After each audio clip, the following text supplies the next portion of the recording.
एक का वध कर शीशीर किया 4-5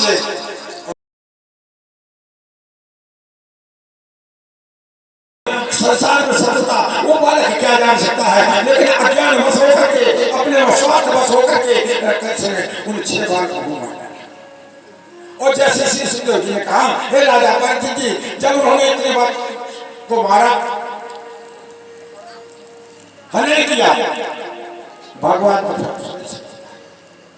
7वां गर्भ देवकी धारण करती है और 7वां गर्भ है तो प्रतीयातु कुमारोयम नामोयास्ति में भयम।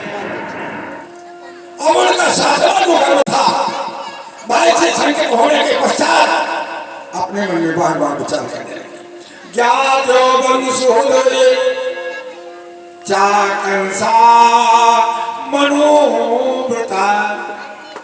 कल से काटे सदी के दर पर अब हमारी संतान कौन होने हैं, अब वो तो जितनी हमारी संतान हो रहा है वो सबका वध करेगा, ऐसे मन का विचार देकर के भाई चिंतना में थी।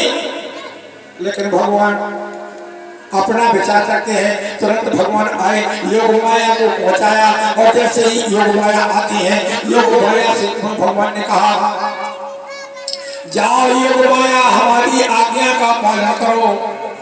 योग माया बेचारी वहां पर आई, जो 7वां गर्भ था उस अवतार बलराम जी का था, ऐसा सोच करके योग माया ने योग के द्वारा वह आम 7वीं संतान निकाली और रोहिणी स्तनयाम वो संतान कहाँ ले गए, रोहिणी के गर्भ में जाकर के रख दिया।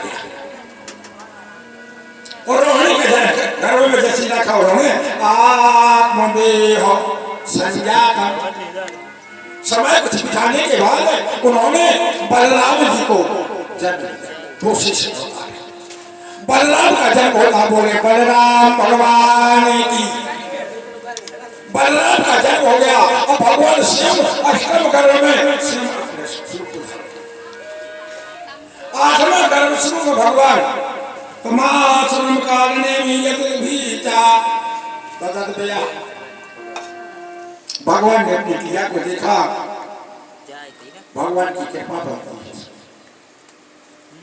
8वें गर्भ में स्वयं भगवान देवकी के गर्भ में जाके पधारते हैं। योग माया नाम जो थे वो योग माया से कहा, जाओ तुम यहाँ से चली जाओ और कहाँ पर जाकर के रहना है, तुम्हें नंद बाबा के यहाँ रहना है, क्योंकि 8वां जब जो गर्भ होगा ये तुम्हारे अच्छाई के लिए हुआ। और उन्होंने गठरे तुम दुर्गा के नाम से संसार में पूजी जाओगी। श्री सुखदेव जी ने कहा, नाम देयानि कुर्वन्ति स्तनानि नरः भवा। कुमुदा, चंडिका, कृष्णा, माधवी, कन्यकेति च माया, नारायणी, शानी, शारदे, अंबिका, ये 9 देवी की पूजा होती है। जाओ ये माया, तुम 9 दुर्गे के नाम से पूजी जाओगी तो आओ। उन्होंने ऐसा जैसे कहा, वह प्राहु संकृष्णा। श्री सुखदेव ने कहा, राजा परीक्षित जी ऐसा नाम सुन करके तुरंत ही योग माया गई और एक छोटी सी पुत्री के रूप में वहां पर रहने लगी। भगवान का समय आया और जैसे परमात्मा अखंड ब्रह्मांड नायक सर्वेश्वर जगदाधार भगवान ने अपना रूप धारण किया। जहां पर यह बंधन था, 8वें गर्भ का बड़े विशेष बंधन किया गया। जेल खाने के भीतर कई दरवाजे लगे, पहरेदार थे, लोहे के फाटक लगे, बड़े देव की बसने थी तो। लेकिन जब भगवान को जन्म लेना है, भगवान जाकर के देवकी के सामने चतुर्भुज नारायण के रूप में प्रकट हो जाते हैं। भगवान को सामने देख करके बड़ी प्रसन्न हुई, सजल नेत्रों से आंखों में आंसू भर करके दोनों हाथ जोड़ करके परमात्मा की स्तुति करना प्रारंभ किया। भगवान यहाँ आपका दर्शन तो हो रहा, अब कहीं कहीं पता चल गया कि यहाँ पर कल से ये देवकी का 8वां गर्भ है, अभी ये आकर के तुरंत ही वो तुम्हारा वध करे। भगवान ने कहा कोई चिंता करने के लिए, उन्होंने कहा कि ये शिशुलीला अतिप्रियशीला ये अद्भुत चरित्र है। अब यशोदा कहने लगी, इतना बड़ा शरीर देवकी ने कहा, इतना बड़ा शरीर देख करके हमारे गाँव बजना भी इतना बड़ा लड़का सुई पैदा कर तो कीजिए शिशु लीला अति प्रिय से। आप शिशु बनिए, छोटे से बनिए। भगवान ने तुरंत अपनी माँ का आज्ञा का पालन किया और तुरंत देखते देखते छोटे से बन गए। अबे उपाय बताया, उन्होंने कहा जाओ हमें जेल खाने में मत रखो, हमारा ये सोचा करेगी, इसलिए तुम इस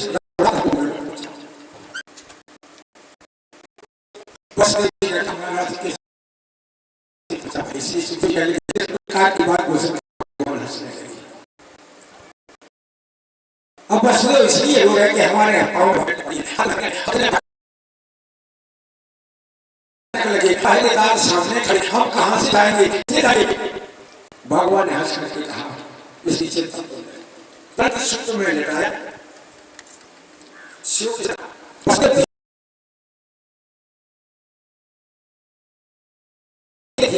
पूछते हैं तो उनके हाथ के पांव के सारी चीज मुक्त हो गई। दरवाजे अपने आप खुलते गए क्योंकि भगवान की कृपा बरती गई। सब दरवाजे पहला ऐसी चीज को कोई पकड़ नहीं था कि हम बस निकल जाते। ले बस देव चले गोकुल खो बेचारे जाए नदी कटाने भाई मन जमुना जी की किनारे पर। जमुना जी को देखा, भादों का महीना था, तुरंत देखा उन्होंने जमुना जी हो दर्शन को जमुना उमड़ी मना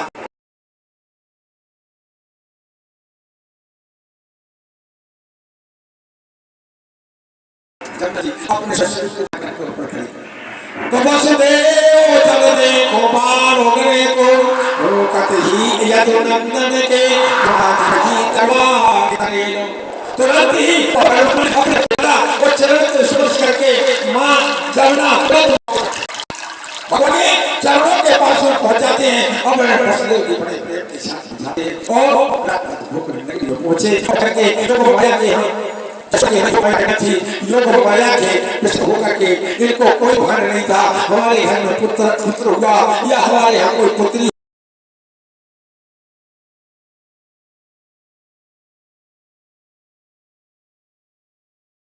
ऐसा मन का सोच था उनका और बेचारी अचेत अवस्था में पड़ी। यहाँ से बचते जी जाते हैं और तुरंत पुत्र को उठाया, योग माया करने को वापस दिया और लौट करके मथुरा की तरफ प्रस्थान करते। उन्हें की कृपा के द्वारा वहां पर आए और आकर के उपवेश्य मनुष्यात्म सर्व काम बरे भगवान की कृपा होती है उनका स्मरण करते हुए और मछली जी लौट करके कहाँ आ गए अपने मथुरापुरी में आए। और जहां पर जैसे अंदर पहुंचते हैं अंदर पहुंचने के बाद में देखा क्या जोड़ कर्म से लोग फाटक थे जहाँ लगते गए, छह फाटक लग गए, पाँव में बेड़ियां पड़ गई, हाथों में हथकड़ियां लग गई। पहरेदार जो निद्रा में सोए हुए थे वे जागृत हो गए। अब कन्या ने रूपी जो योग माया थी उन्होंने रोना शुरू किया। रोने की आवाज सुन करके पहरेदार घबरा गए, पता नहीं बाल बच्चों कब को हो जो हम समझ नहीं पाए। अब बताओ ये करनी नहीं देगी, बताओ कंस को यदि पता लग गया है तो करो रोशनी पर चढ़ा दे। जल्दी से कंस के पास में दौड़ दे गए और कंस को समाचार सुनाया, महाराज आपका आत्मा जो है वो आप शीघ्र चले। ऐसा भाव दे करके तुरंत ही वहां पर गए, वहां पर उस कन्या को देखा। जैसे कंस ने जल्दी से आकर के देखा कन्या को हाथ में ले लिया, क्योंकि कंस को पता था कि आठवों को पता चला है कि हमारा काल है। कंस ने खेल में आकर के कन्या के दोनों पांव पकड़े और जमीन पर पटकने का विचार किया। कन्या दोनों हाथ से छूट करके आकाश मार्ग को उठ गई।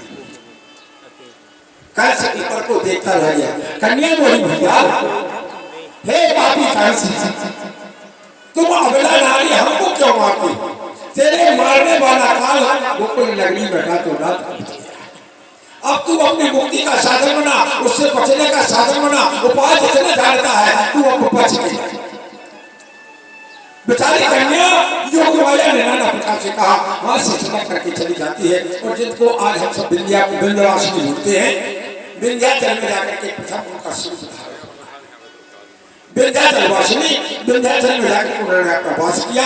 यहाँ पर कंस ने अपने देव की और वसुदेव की चरणों में लेकर के प्रणाम किया। अब हमारा काल तो चला गया, अब काल से रक्षा करने का काम तो हमारा है।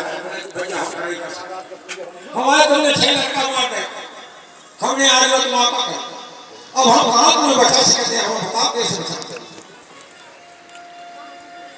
कोई बात नहीं, भगवान को कृपा करें, ऐसी बात कह रहे हैं। ऐसा कह करके उन्होंने उनसे